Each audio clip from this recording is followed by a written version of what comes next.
Inin DigiCast Negros 10. Ang top 10 yung mga balita sa Negros Island region ng amon idulong sa inyo. Kagari ng top 10 story subong adlaw, Disyembre 18.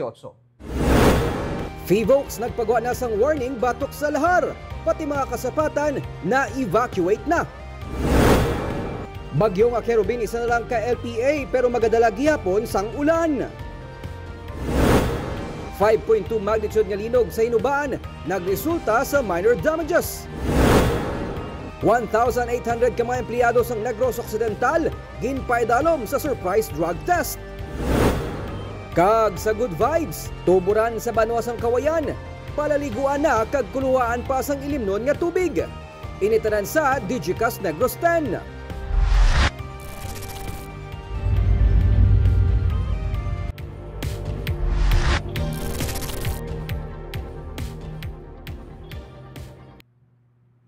Sa number 10, bagyong Kerubin ang naghuyang na kag isa na lang kay LPA pero magadala gihapon sang ulan. As of 2 p.m. sa advisory sang pag-asang bagyong Kerubin ang naghuyang na kag isa na karon ka low pressure area. Pero ang LPA kag ang shoreline ang ginapaabot nga magadala sang ulan sa Southern Luzon, Visayas kag Mindanao. Ganing pag-asa ang nagapaandam batok sa posible pagbaha kag landslide. Sunod sa pag-asa, may medium chance nga ang LPA ang mag-develop liwat sa isa naman ka bagyo. Panugyan sang pag-asa, padayon ang mag-monitor sa weather update para mahibaluan ang lakat sang panahon.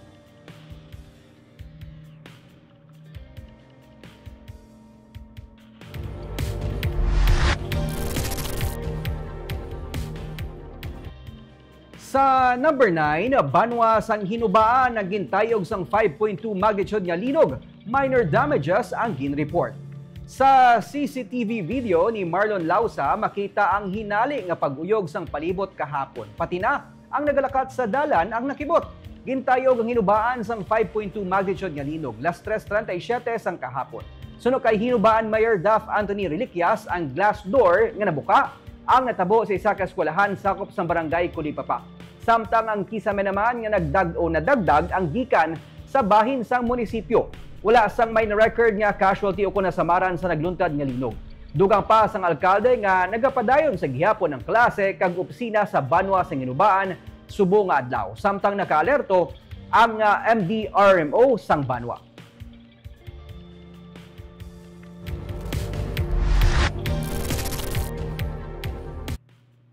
Sa number 8, contingency planning sa angot sa pagpanghangkat ni dalas ng sitwasyon sang kanlaon sa ginapaabot nga eleksyon ang ginatutukan karon sa Commission on Elections. Na dayon ang pag-convene sang PJSCC o Provincial Joint Security Control Center sa atong Disyembre 12 sunod kay Provincial COMELEC Supervisor Ian Lee Ananoria. Wala sang may na-identify sa among pagsinapol nga areas of concern o kon makabig nga hotspot. Halos tanan sunod kay Ananoria ang green area sukon wala sa may nakita nga problema o kon cause of concern. Magluwas sa tiglawas sang PNP, Army, Philippine Coast Guard, yadtuman ang tanan nga election officers sa PJSCC meeting. Kasubong man ang COMELEC Regional Director nga si Attorney Leonel Marco Castellano. Tigaylo sa tungas ang paglupok liwat sang bulkan Kanlaon sunod kay Ananoria nga ginapatutukan sa ila ang contingency planning. Iyagin patag sa tunga sang pagpanghangkat sang sitwasyon sang kanlaon ang mga eskwelahan nga magaserbe nga voting center sa tion sang eleksyon amo man nga daan ang ginagamit nga evacuation center. Wala labot sini kon may evacuation apektado man ang mga bumuloto bangod sila ang na-displace. Nagapakig-angot ang COMELEC sa Philippine Institute of Volcanology and Seismology para sa ilang magiyaan man sa ilang mga tikang. Dugang pa ni Ananoria hindi lamang mga lugar sa Negros Occidental kundi pati man sa Negros Oriental ang sakop sang danger zone sang Kanlaon. Istorya namon sa PDRMO kag sa pillbox. Base ang lahar bala might be nang lugay na yung problem, it would be a persisting problem. Kag basi usaron ang mga schools as evacuation sites bala. So we will have to find alternative voting centers. Everybody will be dislocated in case nga depende sa description. Isa na ka mga main concern yun sa amon nga election direct.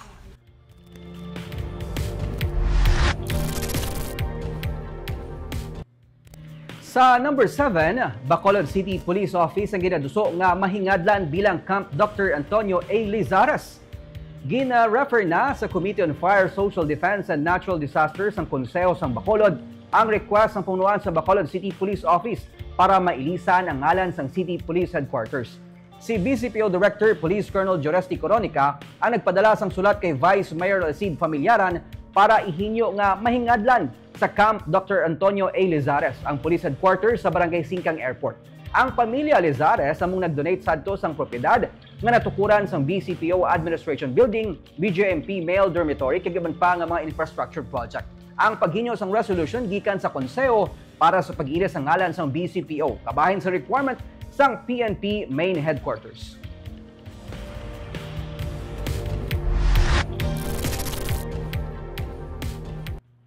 Sa number 6, 1,800 ka mga empleyado sang probinsya sang Negros Occidental ang ginpaidalom sa duha ka adlaw nga surprise drug test. Ginsiling ni Provincial Administrator Rifrando Diaz nga ining ikaduha na nga batch ukon ang yadtong wala nakapa-drug test sa una nga ginpatigayon ini antes sang bulan sang Hulyo. 700 sa nagpaidalom sa drug test mga nagatrabaho sa ospital kag 1,100 naman ang capital base. Ginkasugtan sa Human Resource Office upod sa nagpatigayon sa drug test nga antes magtakop ang Disyembre mapatuman ang ikaduha nga batch sang drug test. Sunod kay Dia sa mga regular nga empleyado nga nagpositibo sa unang nga batch ng drug test ang gin-assist man sang probinsya sa ilang rehabilitation pero ini ang sa kagastuhanan na sa natungdan nga empleyado. Ang contract on service, job order kag casual workers nga nagpositibo ang wala na gin-renew. Kabahin ini sa mandato ni Governor Eugenio C. Lacson para sa isa ka drug-free workplace.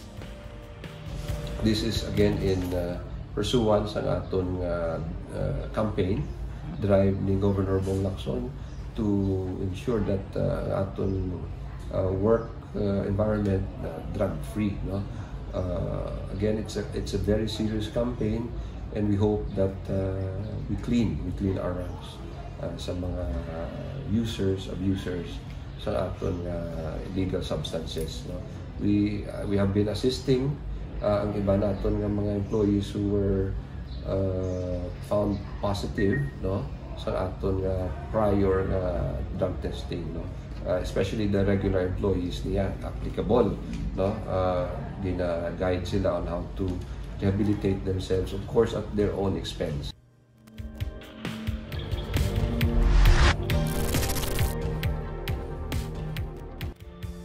Sa number 5, Benro nagpaathag nga wala sila nagapangolekta sang donasyon para sa pagpanghakot sang basura karon nga Paskwa.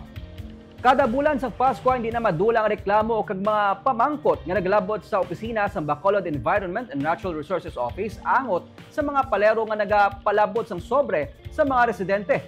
Gani liwat man nga ginpaathag ni Benro OIC Maria Fetres Puentes nga wala ginapahanugutan sang syudad ang anuman nga sa isang collection gikan sa mga palero sang IPM nga among nagahakot sa mga basura. Handang Benro nga mag-usisa sa mga reklamo may angot sa koleksyon sang basura. Samtang wala sang dugang nga dump trucks nga igatala ang syudad karon nga Pasko. Pero mayara sang rescue unit nga iga-designate sang private garbage collector agud nga mapasiguro nga mapaiway ang backlog sa basura sa pagsaulog sang Pasko kag bag-ong tuig. May aragid kami may mga Facebook nga nagasulod sa akon nga nagareklamo kung balabit that is sanctioned by Benro or by IPM. Gina-clarify, gina-inamon, wala na iya sang pagpahanugot. Kung maghatag ka mo voluntaryo sa ila tungod sa espiritu sang Pasko, inyo na iya voluntaryo kag diskresyon nga maghatag sina. Hindi ka mo ya obligado nga daw ginasukot gid ka mo bala, amo na.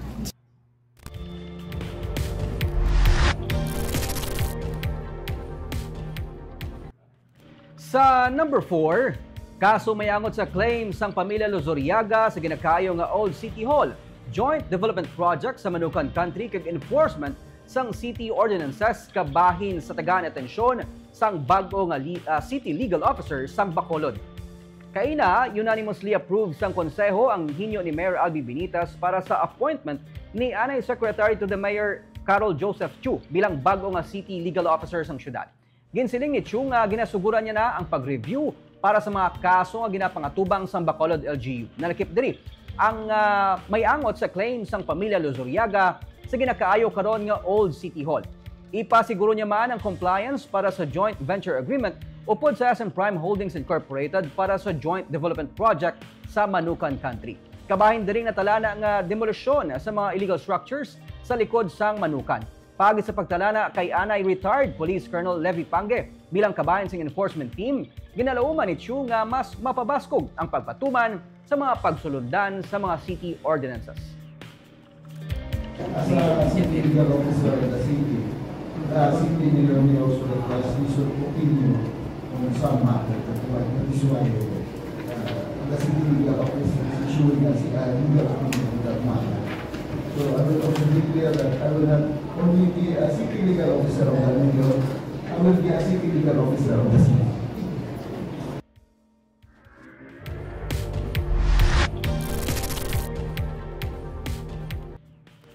Sa number 3, jeepney stops kag e-jeepney nga may mga tracking system ginaplano para sa green route sa Ayala BCGC nga rota. Gin-endorso na sa Committee on Transportation and Traffic sang Konseho ang plano sa pagpatuman sang 30-day dry run para sa 5 ka mga electric jeepney nga magabiyahe sa green route sa Ayala Malls Capital Central kag BCGC Loop. Ginpahayag ni Councilor Alvictor Espino nga kabahin sang plano ang pagtalana sang jeepney stops kag pag-install sang tracking system sa mga magabiyahe nga e-jeepney sa tuyo nga ma-monitor sa mga pasahero ang location sa mga nagabiyahe nga e-jeep sa real time. Ang Ayala BCGC nga green route o kun alagyan para sa mga e-jeepneys ang ginalauman mangin ikatatlo na nga dugang nga rota sa syudad. Gindugang ni Espino nga sa Malason nga magapatuman sila sa review sa local public transportation route plan agud nga malakip ini sa mga rota sa nagabiyahe nga public jeepney sa syudad. But ining ato nga ginaobra ang iyan ni Mayor Albing Hinobrang Command Center, which will be a fully integrated command center to include. No? That's why we will come up with smart boards sa ining nga mga traffic, mga jeepney stops. And kung nagabantay ka sa imo nga salakyan, mabalaan mo kung ano oras siya maabot. And I think that will also is our reliance on the number of units na kinahanglan. Basta efficient ang delivery sang imo nga transport nga in this case the public utility jeepneys, efficient ang pagkuha kag ang pagdulong sa pasahero, you don't need a lot.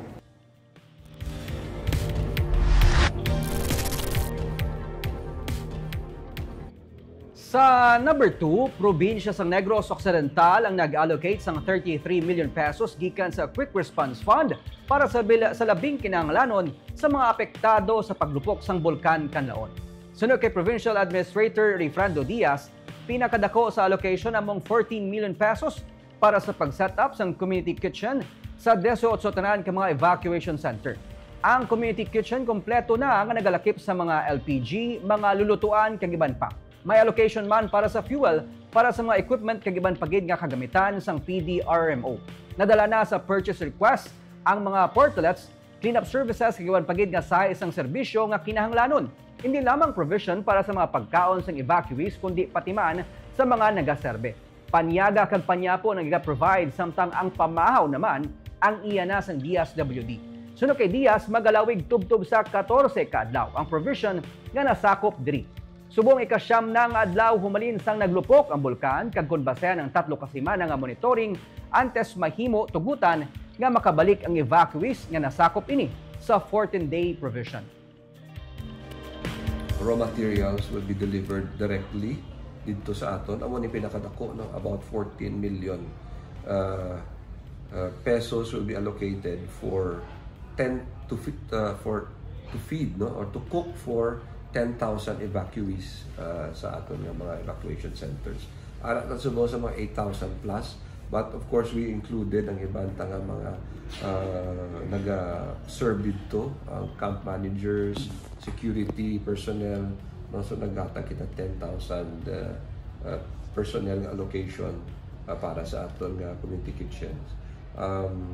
We will also continue to provide fuel, no, for the needs of all DRRM nga mga equipment.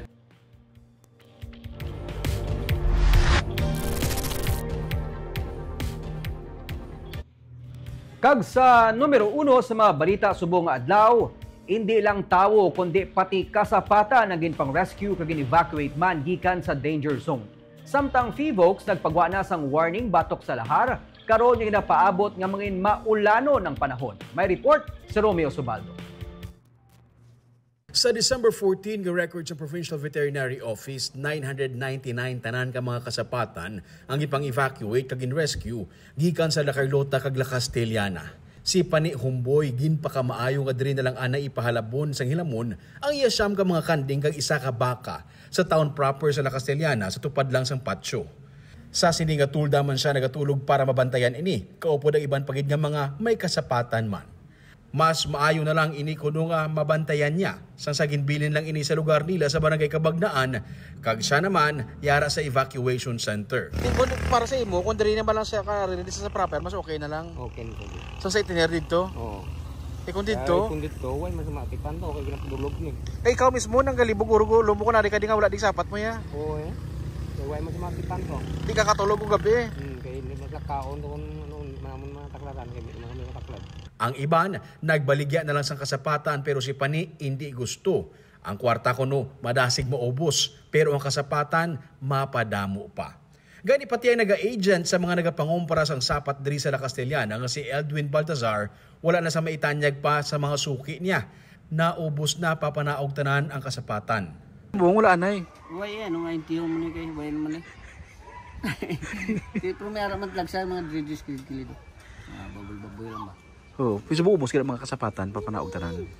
Mostly, ubos kid. Iti automatic man na iti ano man order man ginaya. May araman executive order mo. Hindi man mo mapana kana idong hugitan ng mga sapat. First time niya kuno makakita nga pati mga baka, kanding kagarabaw nadala sa evacuation. Pero para sa iya, mas maayo ini. Ang kasapatan kuno, ang isa sa mga rason kung nga ang iban nga mga residente sa ilang nga barangay sa Biak na Bato, hindi gusto magbiya sa ilang nga mga balay. Subong, wala na sila sang ulik doon pa, kay napapanaog naman pati ang kasapatan. Ang iban, ginbutang sa mga bakante nga lote, malayo na sa 6 kilometer danger zone. Subong lang kita nga nakarga ng mga baka, karbaw sa truck, dalawang sa ano. At least do may kuha na. At least lang mga tao wala makabagalin, wala sa ganyan palibugan nga may nabiling nga sapat. Safety pa sila. Sa Bicol gobyerno naman maka-ano sila to bulit. Samtang, ang Philippine Institute of Volcanology and Seismology o FIVOX nagpagwa sang lahar advisory para sa bulkan Kanlaon kag Mayon. Ang mga ginapaandaman sang FIVOX amo ang Tamburong Creek sa barangay Biak na Bato kung sa diin may nag-awas nga lahar sang Hunyo 5. Amo man sa Badji Falls kag Talaptapan Creek sa barangay Kabakungan. Ginapaabot nga mangin maulanon ang panahon sa Negros sa masunod nga mga inadlaw, tugas ang bagyo nga Kerubin kag pati sang shear line. Ganit nako ang tsansa nga ang pyroclastic density current o kon PDC deposits sa December 9 nga paglupok sang Kanlaon, magatugas ang post-eruption nga lahar. Romeo Subaldo para sa Digicast Negros.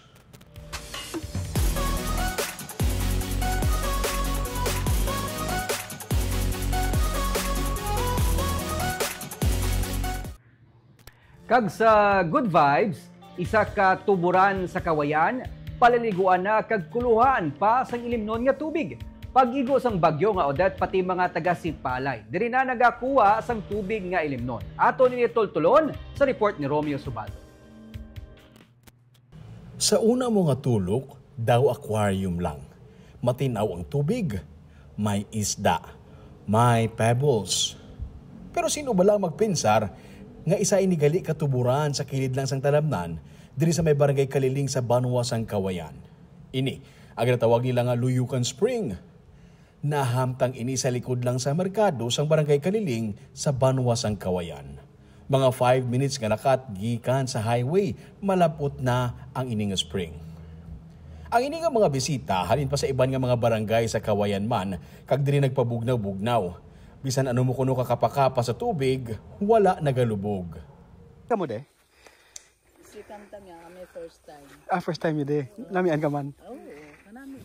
Diri na itong nga tubig. Ay no. Wala kang lubog kung saan mo nga kan. Ano? Wala kang lubog. Kasi ano mo nga kapakapa. Nahamtang ini sa idalom lang sang puno sang kahoy gani mabugnaw. May matahong pang view sang mga talamnan sa palibot. Makapaunay-hunay ka diri kag makarelax. Ang ini nga mag-amay, diri nagapaligo kag nagapanglaba. Istorya nila, sang nawadaan sang water supply ang Sipalay City pagkatapos ang bagyo nga Odette, diri na nagkinadto ang mga taga-Sipalay para magkuha sang water supply. Pag Odette, nagalabot pa di mga tao? Para may tubig ilim nun? Pilahay? Hindi man? Kuha lang irekta? Para may imno lang ang tubig. Pati ang ining Shih Tzu nga si Girly, halos adlaw-adlaw, diri na nagapaligo. Diri siya ginadala sang iyang fur parent. Pero kung matugnaw ang weather, nagapalagyo si Girly. Bangod libre lang man magpaligo diri, may pilalang ka mga reminders ang tag-iya sa propiedad para sa mga nagakadto diri. Hindi pwede magdala sang alcoholic drinks kag pagkatapos magpaligo, himuson man ang tanan nga sagbot kag dalon pa pauli kay wala ka man sa may ginabayaran sa pagpaligo diri. Ang pagmentenar lang gid sang katinlo sang palibot ang imo nga obligasyon. Romeo Subaldo para sa Digicast Negros. Kagantas kita magtakop, of course. Shout out sa atong mga live viewers sa Facebook kay Ma'am Jocelyn Loquero, watching from Hong Kong, kay Elsa De Pedro, Aida Palencia from Taiwan, Jubea Natavio, Joe Artones, Roger Mijares, Sir Mayong Hapon, kay Lindol Sunyo, subong kay Romel Gallo, shout out daw kay Lino Himarangan, subong kay Mary Rose Gorzal, Aniles Tales, si Joker Wild, may ara sa nga concern, no? Ipalabot nato ng reklamo sa Benro, may angot ini kay nasa balita nato, no? Sa Benro. Kag subong sa mga live viewers naton sa Facebook, kay JW Arevalo, kag kay Sir Randy Lagsak. Mayong hapon man sa imo, sir, kag Merry Christmas. Kagamuyan to ang top stories for the day. Tubtubwas, ako si Nico Delfin.